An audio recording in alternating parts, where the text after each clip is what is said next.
Today, I would like us to respond to this ask.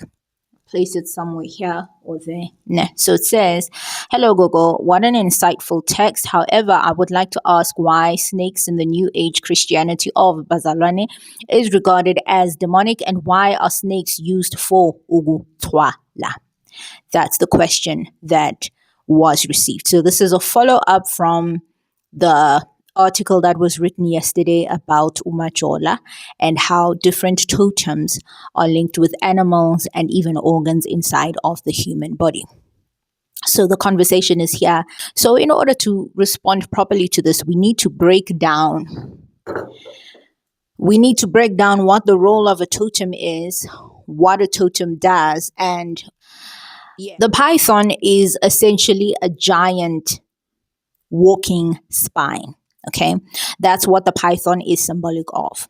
The spine is the main highway for Kundalini, Umbilini, and Unyazi energy. It travels through the spine all the way up.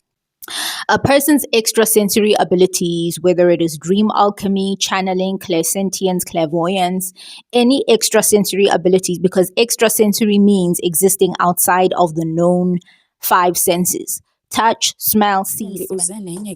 I'll come back to the dream analysis because that's also a wow on its own. But I just had another realization. So one of the things that I've struggled with for a very long time, I can't even remember the last time it was, going right, is, my gut, like constipation. I struggle with constipation a lot. Like it's like I will not go to the toilet for days, right? And then when it does happen, then it's like so hard or stuck or just a little bit comes out, So that's been a focus of the past couple of months, just trying to resolve, hey, why am I so constipated? Can I get something relief? I thought I need some multivitamin or something that I can take daily just to help me go, because that is very hard. So I was taking this Probiflora. I tried the one and it was helping a little bit, at least to go once a day, but it was still not easy. And then I bought a different kind, and even now I just left it because I'm like, this thing, it's not working, right? So I left it. Girl, when I tell you that I did the meditation, good on Thursday, so Tuesday night, I did that rebalancing. Is that what you call it? The video that you sent me. And I remember you saying there, by the diarrhea or vomiting is good. Don't purging. And I was like, okay, cool. I'll see. Very unlikely for me to have diarrhea because I have the opposite issue. But when I tell you that in the last 2 days, and I'm like, I don't know if I'm calling it early, but it's significant, Lendubana. I go to the toilet as soon as Ndivuke saying I feel like I need to go to the loo. And I just had, like this easy flow. Like, yeah, poor man, there's like a lot, yeah, and I haven't drank anything. I haven't, because the other thing that would help along is coffee. It helps to ease bowel movement. I haven't even had a cup of coffee, nothing. This is just me on plain water. And I've gone to the toilet, and now yesterday and today, and I'm thinking, whoa, wait. And just as I was about to ask you about this or tell you, then I'm like, let me actually just look into the symptoms. Is there a blocked root? Does it include constipation or anything like that? Lo and behold, Kesan, I'm amazed at how small things that we take for granted are actually so interconnected to our spiritual energy. It's mind-boggling. All right.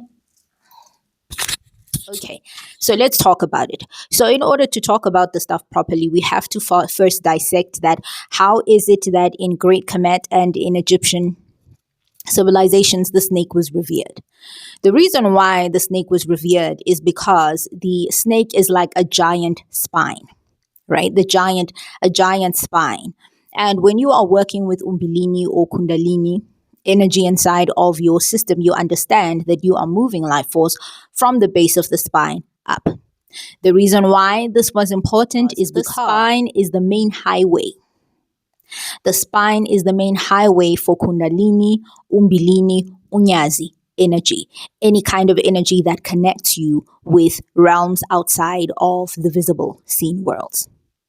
Now, any extrasensory abilities that a person then has, So extrasensory abilities, we're talking about sensory abilities outside of the normal five senses of touch, smell, sense, feel.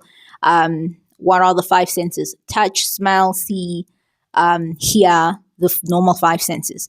Senses outside of that are then extrasensory. So extrasensory, you're talking about clairvoyance, you're talking about clairvoyance, you're talking about clairsentience, you're talking about clairaudience, the ability to channel, the working when you're then working with dream alchemy.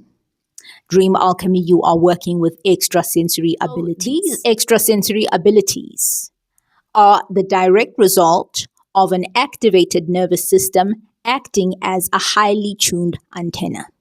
An antenna which is then collecting information from realms outside of the physical and bringing them down here into the physical scene realms. In order for us to answer this question properly, we are first going to start off with a question. I then have a question for you. So, what if I told you that the reason why the serpent was demonized in the Bible had nothing to do with sin and everything to do with your connection to the cosmos? Your connection to your spine, working with your spine as an antenna to the non-physical.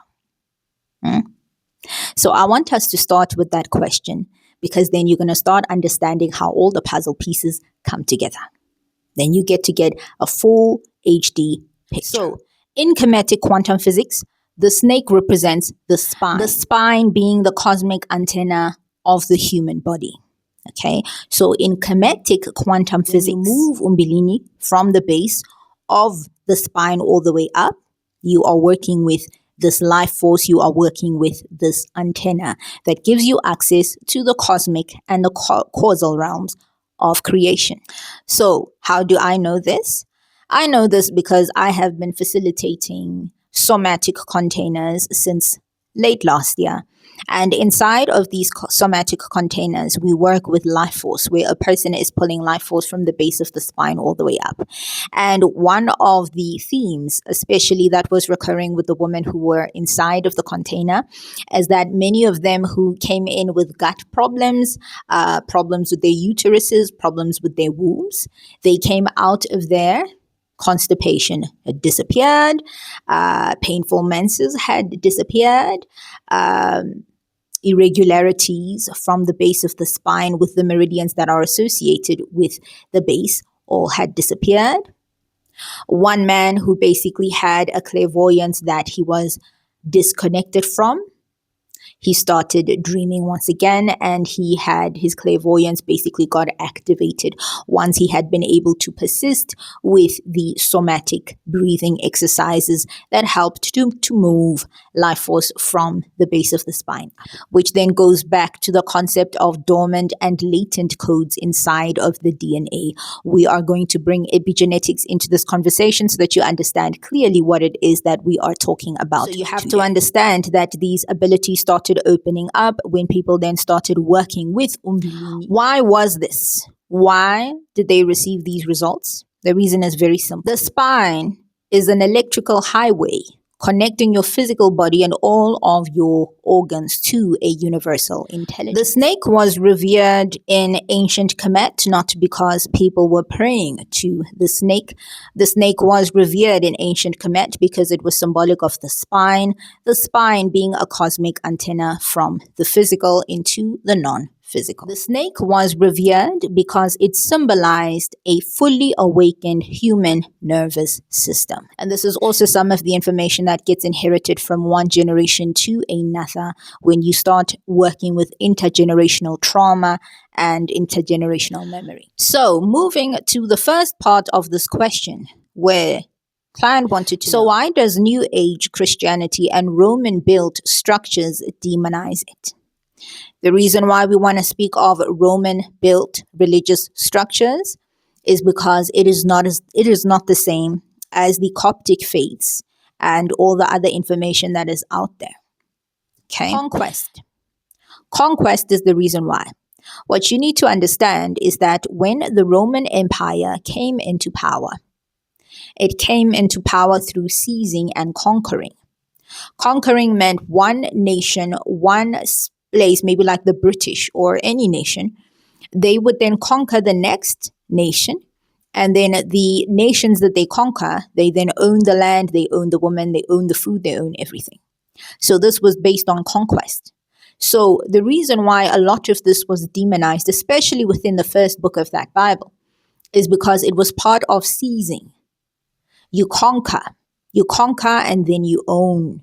And those nations that they then conquered then started belonging to them. To successfully colonize people, you must first colonize their access to collective consciousness, their access to source consciousness. By placing the woman and the snake at the center of the fall of man in Genesis, the system successfully pathologized your access to extrasensory ability. By doing this, the system successfully pathologized your access, your natural extrasensory antenna. Once they cut your biological access to the angelic and the ancestral realms, the angelic realms, they can hand you a centralized system and say, here is the way to God, and this is the only way to God. What you must understand is that fear is the currency of ignorance.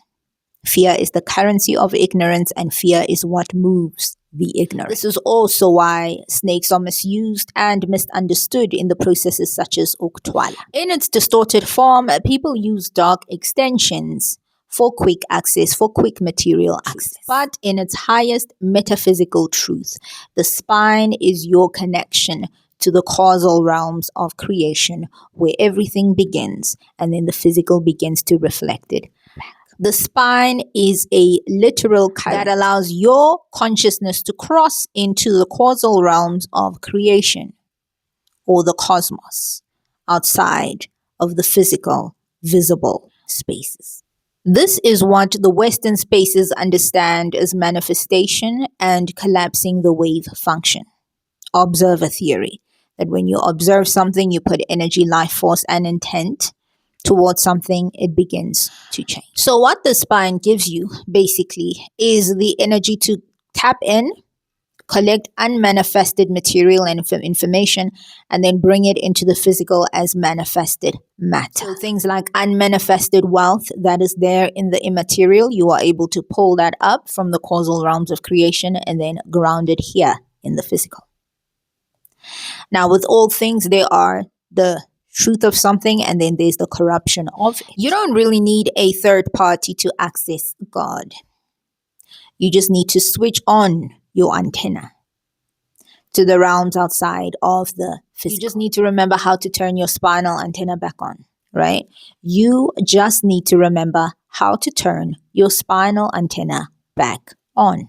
The reason why physical changes happened as soon as people inside of the somatic container started working with uMbilini is because uMbilini is the coiled energy at the base of the spine.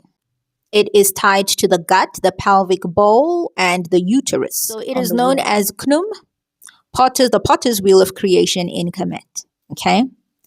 It is known as Knum, the potter's wheel of creation in Kemetic quantum physics. When a person has blocked uMbilini, or when a person's uMbilini is blocked and they have no access to the causal realms of creation through their spine, they experience stagnation and stuckness in their lives. They experience constipation more often than not. They experience reproductive issues, being unable to give birth.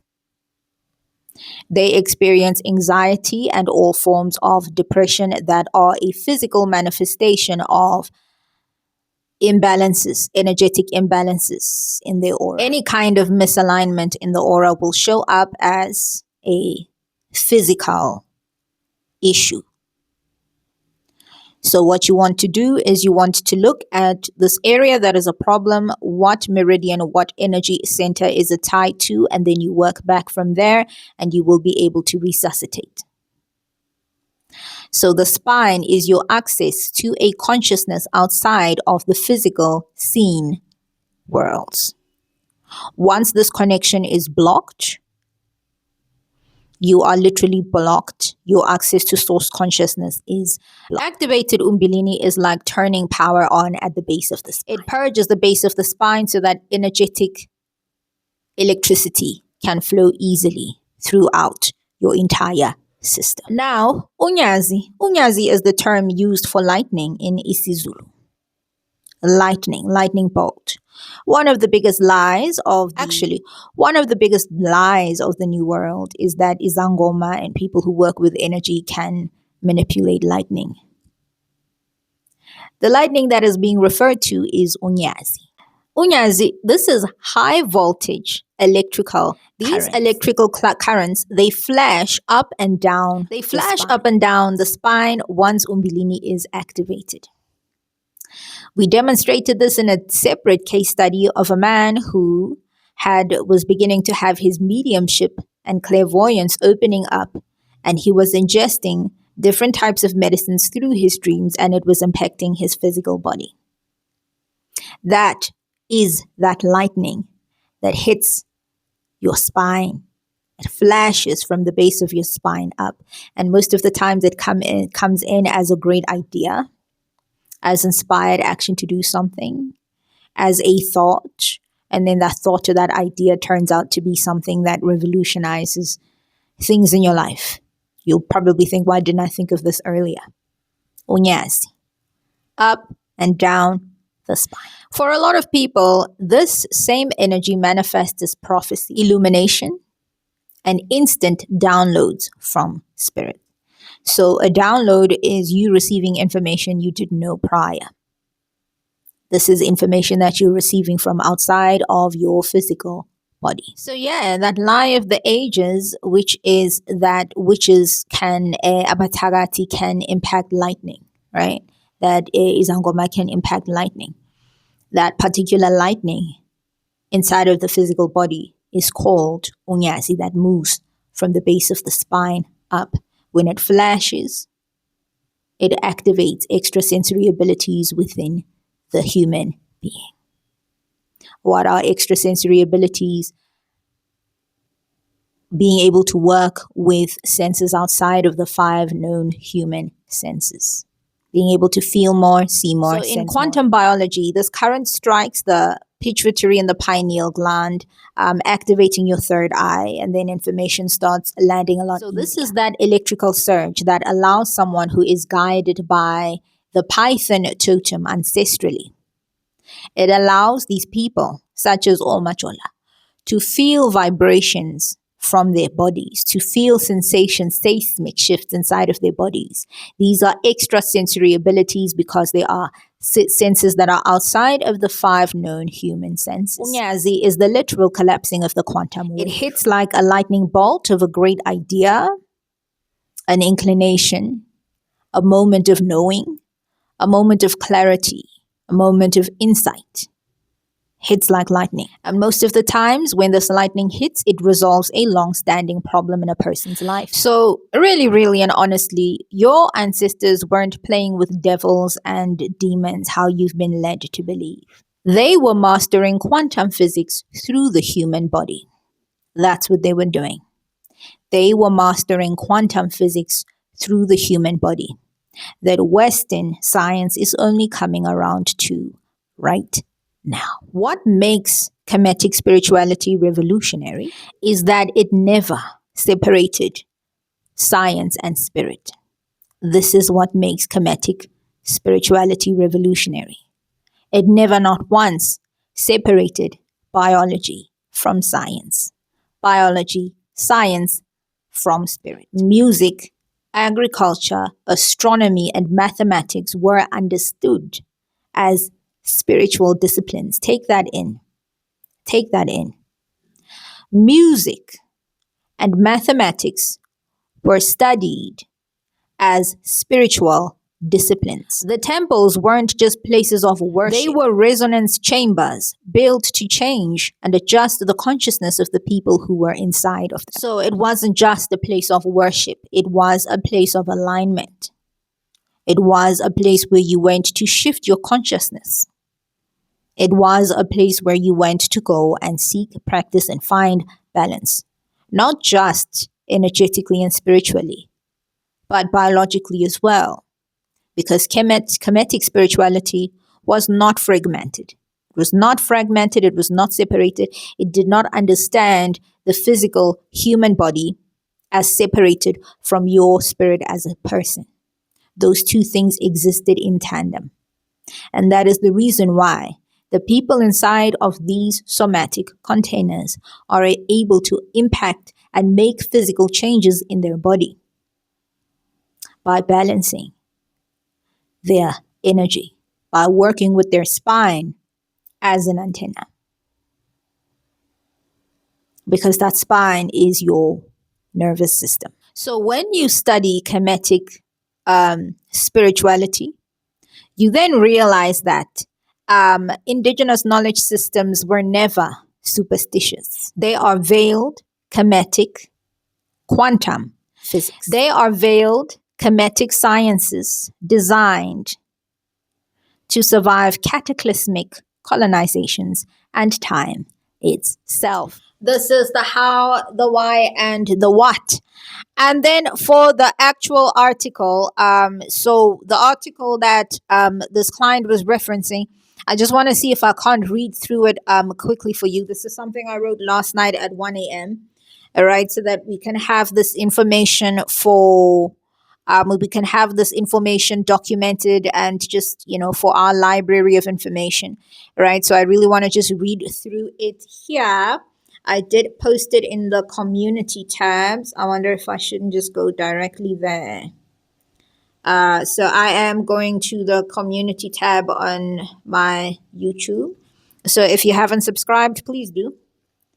All right, please do. So this is a place where we basically unpack information and we share findings and knowledge and information. You just share knowledge, but knowledge that is gained from working with people, working with spirit daily. Yes, so here we are, and there's a very nice question that came in after that. Maybe we can. So I'm just gonna read through it here for you guys so that I can have it in the same video here when I post it on the YouTube. But if you want to, you can get it on the community tab. So just so that you know what this lady was responding to and why she was asking that. Why is the snake demonized in African spirituality? Okay, this is an article I wrote at 1 a.m. at night. So believe me, I am proud of this work. Okay, so here's how it goes. The genius of the ancestors was that they knew kingdoms would rise and fall. They knew that colonization would happen and that physical records would be burned and lost. So they hid the deepest spiritual secrets of our cosmic origin in the one place that would never be stolen. Not in the land, not in the books, but in our names, our tongues, and our blood. Because when you're talking about ancestry, you are essentially talking about blood. You're talking about your blood. You're talking about bloodlines. You're talking about, this is like that nervous system that you inherited.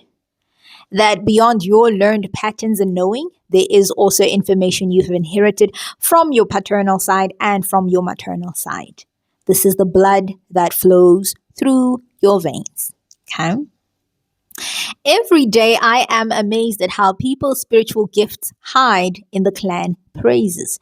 That really, if a person wants to find the origin of their natural inclinations, it can be found in their clan names through the totems that symbolically carry and pass down extrasensory abilities via DNA. This is good news, okay?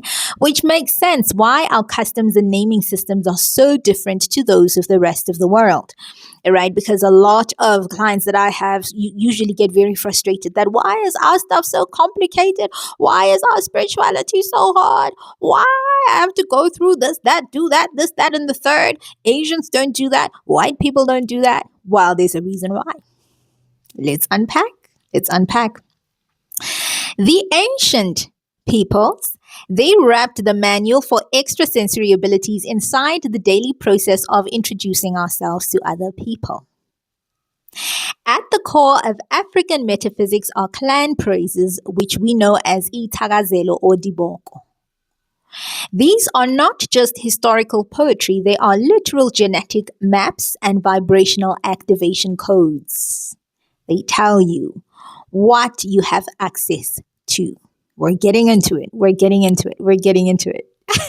We are getting into it. So, when we look at Western models of psychology and wellness, they often treat extrasensory abilities, high sensitivity, or intuitive hits as individual anomalies, as quirks, as sometimes even pathologies. But in Kemetic cosmology, those gifts are recognized as ancestral technology passed down through the DNA matrix, the bloodline. Usually, when a person has an ancestral gift, it comes from somewhere, someone. Umkulu or ugogo in the bloodline, or whichever side had certain inclinations, certain energetic inclinations. Earlier today, I read for a Majola, and her people revealed things to me I had no way of putting into words. I am up at 1:06 because my mind has been cracked open and blown away by this insight. It felt like receiving the missing puzzle pieces. She showed me the connection between water beings and amphibious totems in ways that I've never understood before. She explained to me how they connect and manifest as extrasensory abilities in people who are tied to these totems through blood. So we're talking about bloodline memory here. We're talking about genetics. We're talking about DNA. We are talking about that energy or that biological information of a clan that gets passed down through the blood every time a new baby is born. This is the hereditary memory of the family. We did a separate video here titled Clan Names and Dream Archetype South Africa, where we mapped out Bakwena and the crab, the amphibious totems. These are amphibious totems are those that are totems of animals that live on land and live on water. The crab can live on land. It also is able to survive underwater. The crocodile can live underwater and can survive on land as well. The snake lives on land and also lives underwater. So we have covered the crocodile, we have covered the crab, and in this video we would like to now break down the python, which is the main one. This is the main mother, okay? So in African cosmology, especially within the Nguni, Xhosa, and Zulu tribes, and broader Nile Valley Kemet-linked structures, the python, inyoka yomlambo, right? Inyoka yomlambo or uMajola. uMajola is not just an animal, it is the ultimate symbol of ancient royal priesthoods, cosmic DNA, and the bridge between two worlds. Because in mysticism, when you're talking about water, you are talking about the unseen. You're talking about spirituality. You're speaking about etongweni, the realm of dreams, the metaphysical, the non-physical, the non-visible spaces. That is what you are talking about there. When you connect the Jola Python totem to a client's extrasensory abilities, you are mapping a literal royal genetic and spiritual blueprint.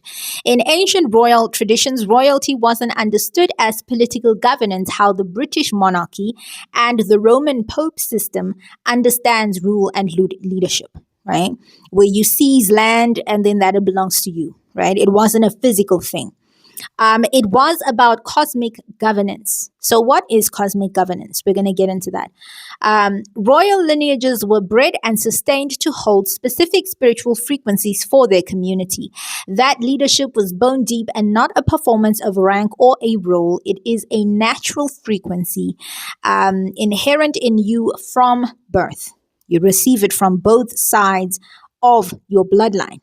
And it will come most naturally to you, not something you will need to be taught, but something you will need to remember as you go through life. It's something that you get reminded of, that this is who you are. This is who you are. The python is the crown jewel of this archetype for several reasons. Okay, we've mapped the reasons down here. Reason number one, the reason why the python is a crown jewel is because the spine is a cosmic antenna. The python is essentially a giant walking spine. The spine is the main highway for Kundalini and Unyazi energy. A person's extrasensory gifts, whether it's dream alchemy, clairsentience, clairvoyance, or channeling, are a direct result of an activated nervous system operating like a highly tuned antenna. So, the water river domain. The python of the river, known as Inyoka Yomlambo or uMajola. It governs the subconscious, the unseen, and the deep emotional currents in a person's life. This explains why Python totem guided people have gifts that aren't just logical insights, they are also deeply felt, fluid, and connected to the collective unconscious of ancestral memory. So, here we are talking about all things go that you are pulling from the waters and then you're bringing back up, okay? Royal python lineages carry the frequency of perpetual evolution. They know how to die to old versions of themselves and rebirth in alignment with natural cosmic cycles.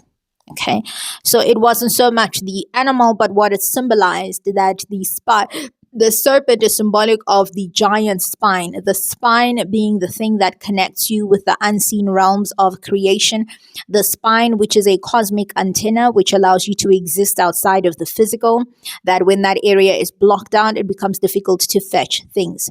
So in this process of Uktwala, on this channel that we've touched a whole lot on manifestation and pulling from the causal realms of creation and really getting outcomes from there. And one of the biggest things is that once you have a connection to the other side, it becomes easier to pull things out of water for yourself, whether this is wealth, whether this is relationship, whether this is, depending on the health of your nervous system and the strength of it, you're able to pull out of the waters and bring into the physical reality that which you ask for. So that is mostly the ancient premise of items, even stuff like processes like Uktwal. Ancient totemic frequencies across linguistic boundaries, traveling seamlessly between Sotho-Tswana and Nguni language groups because they stem from the exact same Nile Valley Kemetic-linked ancestral migration streams. The python, which is Inyoka Yomlambo, uMajola, Hlware, Noha, operates in the exact same cross-cultural royal matrix. It is one of the most sacred high vibrational totems, currents across the continent, always anchoring lineages to prophecy, cosmic law, priesthood, and divine law, divine kingship. And then here I want us to quickly discuss the cross-cultural mapping of the major lineages, the clans, and the kingdoms that are tied directly to the Python current across southern Africa. Right? So in the Nguni languages, we have Xhosa, Ndebele, Zulu, and Swati. So in the Nguni branches, the Python is deeply intertwined with Abatwa. Abatwa, this is Khoi, San, ancestral wisdom. So they're also Abatwa are also linked with ancestral spirits in the highest orders of Ubungoma. So here we're talking about shamanic healing. And then in the Xhosa spaces, we have uMajola. uMajola, the Jola clan, is the quintessential Python lineage in the Eastern Cape. They are referred to as uMajola, and traditionally, if a python enters the home, it is never killed. It is welcomed with milk. As a visiting ancestor and bringer of blessings, because they understand that that is the totem of our lineage, that is the totem of our bloodline. Umthethwa, Zulu, Umthethwa. The Umthethwa kingdom, which raised Shaka Zulu under King Dingiswayo, holds deep cosmic ties to the python and the water. Their origins trace back to ancient spiritual custodianship. Clans linked to Nomkhubulwane and the river, various families holding surnames like Abagwanzama or specific branches of Bomvane maintain deep ritual links with Inyoka Yomlambo as the guardian of the sacred oceans. And then within the Sotho-Tswana and Vavenda lineages, in the interior of South Africa, the python is known as Hlware, Sotho-Tswana, or Tharu in Tshivenda. Here, the python is explicitly tied to the creation of the world and of royal fertility. So Vavenda, which are the Venda people, Venda cosmology is arguably the most explicit living python priesthood in southern Africa. So the royal Singo and Mulaudzi lineages of the Venda are deeply bound to the sacred water python known as Tharu, viewing it as the spirit of fertility, rain, and divine right to rule. Bakwena ba Hlware. While the main Bakwena totem is the crocodile Kwena, there are distinct ancient sub-branches, particularly within the older Basotho and Tswana lineages, that hold the python, Hlware, and Noha as their specific spiritual baseline, representing the fluid, unseen aspect of water wisdom. The Greater Migration and Nile Valley. Here we're talking about the Kemetic connections. So when you trace the python totem northward along the migration tracks, its role as the marker of ancient royal priesthood becomes undeniable. It becomes so much more obvious, like in your face. So we've got the Monomotapa. We've got Monomotapa. This is the great Zimbabwe lineages. So the Shona Karanga architectures of Great Zimbabwe are physically laid out to mimic the movement of the python. The ruling class, Hlware, Shiri, and Moyo of Zimbabwe, they recognize the python as the earth's electrical current going back to Unyazi Umbilini. Right? The spine as a cosmic antenna, the spine as what then connects you. So there are many, many pure ways of working with that, and then there are many corrupted ways of working with that as well. Then we have the Wajet. The Wajet of ancient Egypt. This is the ultimate root of the blueprint. Wajet is the winged python. The winged python. So this is the cobra of Lower Kemet. It sat directly on the brow, which is the third eye of the pharaoh's crown, right? And it was called the Urias. It signified three things, right? Three things. One, it signified sovereignty and cosmic law. Two, it signified the fully awakened nervous system and having extrasensory perception and being able to tap into your own extrasensory perception.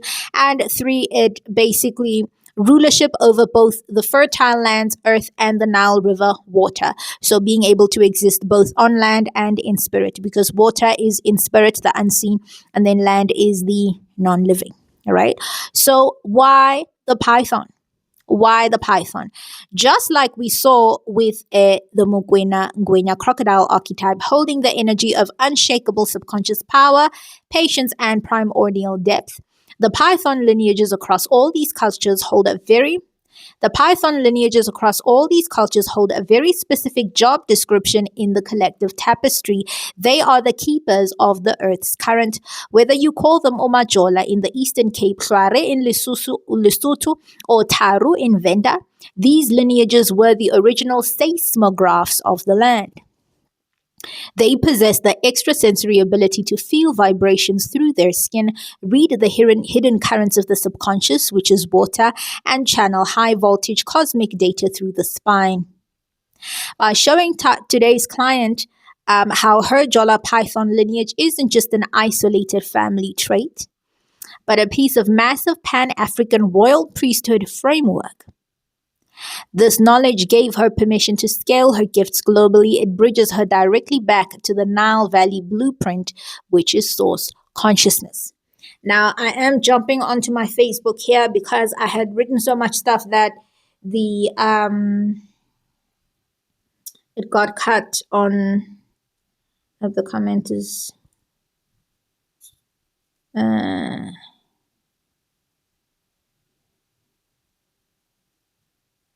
Is it this one?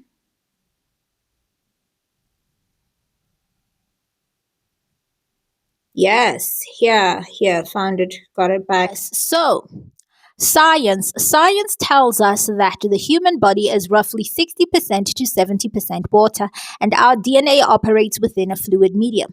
Water is the ultimate conductor of electricity and frequency, and it holds memory. It holds a lot of memory to it. In African cosmology, lineages tied to water totems like the python uMajola, Hlware, or the crocodile Ngwenya carry a specific genetic modification in their fluid systems.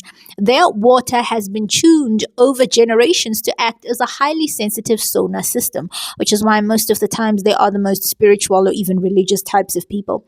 So when this client or anyone with these lineages experiences extrasensory perception, they aren't imagining things. Their liquid DNA is literally vibrating in response to the unseen frequencies around them. They are picking up waves. waves and frequencies around them. And there are plenty. There's electrical waves, microwaves. What sound is waves? They are feeling the currents before the wave hits the shore. The minute they activate their sleeping selves, they become forces of nature. So, why did our ancestors insist on us reciting our clan names? The reason for this is because sound alters matter. Sound alters matter. And that's why things like astronomy, music, and mathematics was studied as spiritual disciplines. It was studied as spiritual disciplines simply because sound alters matter. People here on YouTube, a lot of the people who are in the manifestation spaces, they are aware of who Sammy Ingram is. Sammy Ingram has helped a bunch of people, a whole lot of people, manifest what it is that they want in their lives by robotic affirming. Robotic affirming is repeating the same thing over and over and over again for 10 minutes, 20 minutes. And what you are doing is you are working sonic waves to pull from the causal realms of creation. The reason why it works is because there is a science to it. So every time the praises Jola, Mpafane, or Ngwenya are spoken aloud, a specific sonic frequency is released into the room. That frequency acts like a tuning fork for the descendant's nervous system. It acts as a tuning fork for you who are reciting those same words.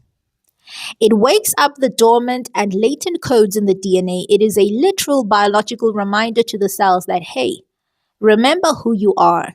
Remember how we see you. Remember how we hear you. And remember who you come from. Remember who you belong to. If a person is wandering through life feeling overwhelmed, anxious, or hypersensitive, it's usually because their antenna is wide open.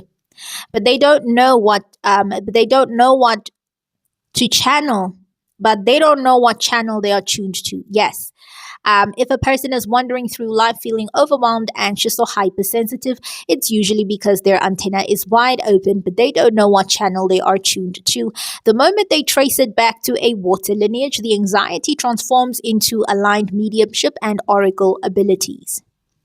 My job is simply to decode the blueprint they already brought with them through birth, what you are born with. I am just handing you the mirror of your clan praises and saying, look at what your blood already knows how to do. Look at who you are.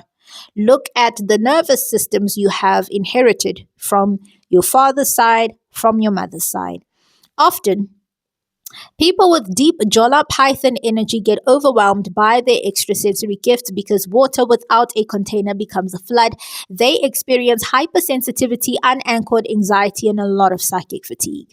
When such people locate us, I never ever say, let me help you find your purpose.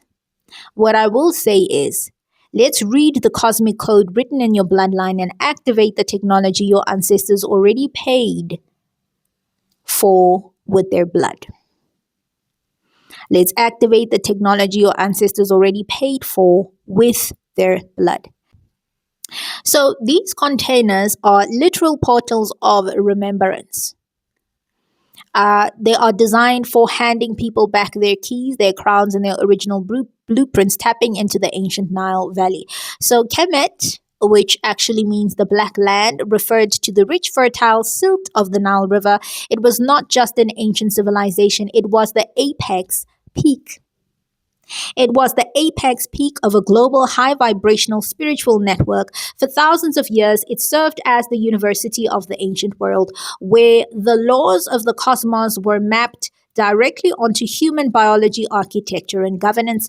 When we connected with clients' Python lineage today, the cross-cultural Ngwenya crocodile threads led right back to the Nile Valley, tracing our modern indigenous practices back to their source code. Kemet taught that the universe is not chaotic. It operates on precise mathematical and energetic laws. To live a successful life, a human being must align their personal frequencies with the frequencies of the cosmos. And that really is the work of the work of the work. When you're doing inner work, that's what you're doing at the core. The Kemetic priesthood understood that the human body is a macrocosm of the entire universe. Every organ, every bone, and every energy center corresponds to a cosmic force known as Neteru. Now, Neteru, often mistranslated as gods, but actually represents divine principles and frequencies, divine frequencies in and around the human body. The spine as the Jed pillar. In Kemet, the spine was symbolized by the Jed pillar, the symbol of stability, power, and the conduit of Ra, which is solar cosmic energy to rise. Urias, the python cobra, as we touched on earlier, the serpent sitting on the pharaoh's forehead represents Unyazi, Kundalini. Energy rising up the Jed pillar to open the third eye. Kemetic spirituality was at its core a technology for neuro-spiritual awakening. In Kemetic cosmology, life emerged from Nun, the primordial, chaotic, infinite cosmic waters. So the Nile River was seen as the physical manifestation of this cosmic river on Earth. The water spirits and ancestral DNA. The entire priesthood system of Kemet was obsessed with purification through water, tracing lineages through fluid memory and understanding the underground currents of the spirit world. This is exactly where the high vibrational water totems like the python of uMajola and the crocodile of Ungwenya derive their royal status. That's where they get their royal status. It's not from stealing land, it's not from stealing people, it's not from enslaving. It is from frequencies. It is from mastery. They are the masters of the primordial waters of consciousness. They are the masters of the primordial waters of consciousness. They help you move in and out, in and out, in and out. What makes Kemetic spirituality so revolutionary and why it feels like life-changing magic when you rediscover it is that it never separated science from spirit. Okay, the temples weren't just places of worship, they were resonance chambers built to alter the consciousness of the people who walked inside of them. Astronomy, mathematics, agriculture, architecture, biology, and music were all taught as spiritual disciplines. The migration streams of the Bantu peoples traveled from the Nile Valley down through the Great Lakes into Central, East, and eventually Southern Africa. They carried this exact Kemetic science within them in their blood, packing the grand temple secrets into oral traditions, language, and into clan praises as well. So when you study Kemetic spirituality, you realize that our African indigenous systems are not primitive superstitions. They are veiled Kemetic quantum sciences designed to survive cataclysms, colonization, and time itself. When a client like the one I encountered earlier today begins to understand her extrasensory gifts through this lens, she ceases to view herself through a fractured modern lens, right? She ceases to view herself through a fractured modern lens. She realizes she is part of an unbroken, thousands of years old lineage of Nile Valley initiates who knew exactly how to navigate the waters of the invisible world and build solid, sovereign structures on earth, not rooted in the visible, but grounded in the metaphysical. Tawazani, Tamaku, Lesedi, Tobel. I want to include here a comment because he shared some information, Serve Age Guru. So Savage Guru responded and said, yes, this is beyond the 33-degree knowledge system that the 33-degree Freemason stole, corrupted, and twisted, and then demonized. 33 for 33 vertebrae, Kundalini, lol, stolen, and even made the fake story of Jesus and dying at 33 years and then resurrected in the third day. So this is a comment from Savage Guru. It qualifies as 360 degrees of wisdom. Ngonyama, lion, ngwenya, crocodile, ingwe, yamabalabala, the spotted king leopard, nyoka is a snake, nyuga, to rise. Hence, it's kundalini helping to nyuga, rise in levels of consciousness to power, cosmic power, cosmos from Earth's energy, or cosmic consciousness from the Earth's energies, okay? Mokoena, Huruti, Bangwato are all from the same parents. Mokoena and Bo Mushweshwe formed Sutu from Tswana kingdoms and queendoms. Other Tswanas are in Botswana, and there's more Tswana in South Africa. Tan Botswana, because Botswana is actually South Africa. Tswana kingdoms and queendoms separated by imaginary borders from colonizers like Namibia is ours. Zimbabwe is part of Limpopo or Garankuwa. People, Buledu, Venda, Tsonga, Shona, Maputo was our trading port too. Mosi wa Tunya, or smoke that thunders, Musi wa Tunya, or smoke that thunders, the so-called Lake Victoria, is a Tswana name as too. Ethiopia was who? Tswana. I gather that's when we birthed seeded other tribes like Zulu, Swati, Shona, etc., which the Bakoni are people of the north. And Ngunis, Zulu, Xhosa, Swati, Ndau, Shona, Venda, Tsonga, Ndebeles are from Zulu, Sotho, Tswana, or Pedi mix, etc. They are all part of them too and their descendants. There's a Ndau song that goes, Rine re bangoni, Rine re banguni. We are the Ngunis, we are the people of the north. Bakoni, Baruruti was also in Ethiopia, Sumeria, Kemet. Names like Miru or Sotho Tswana, Ra from Ramasedi is a Tswana name. Muntu, Kemet, cosmic principles or God, is a Nguni name, Muntu. Watch Ntebe Mulipe's work too. He highlights paintings, symbols of Sarwa, or our people here, found all over Africa, also Europe. Michael Tellinger too, as a Caucasian man, you wouldn't think he'd focus on such history. He revealed artifacts hidden from 75,000 mines in South Africa from over 75,000 years till colonization, with Lydenberg heads found also in Inca. So yes, so this is a person who was basically saying yes. Another comment from so yes, most literature, word, sound, and poetry. Most literature still treats clan praises as social orientation or oral poetry, when it is in fact a map of the person's active, downloadable biological source code. Your clan praises give you migrational coordinates, guiding totems, and the karmic software of your bloodline. Think latent and active DNA and how you're able to upregulate certain genes and downregulate others. It is the ultimate hidden in plain sight technology.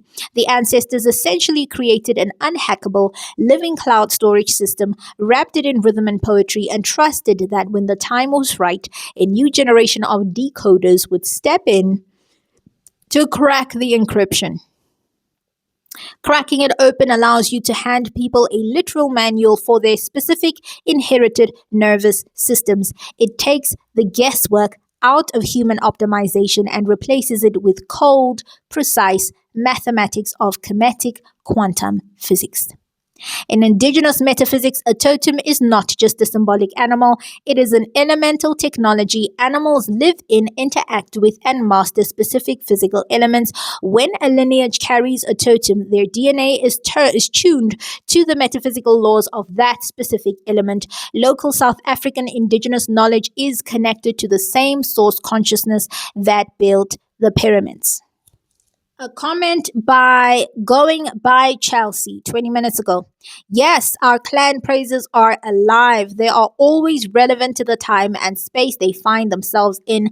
Like the praises can be interpreted in various ways that relate to the person since they are aligned with that lineage. Yes. Yes. So, so that is all for this. I'm putting all of this together in one video so that I can put it together on the YouTube. And yeah, people who are seeking, people who are looking, people who are on their different paths, when they want the information, they can find it freely available, right? And it's not going to be a mission or a hassle to. Just want to see if I can tap in. Yeah. So that is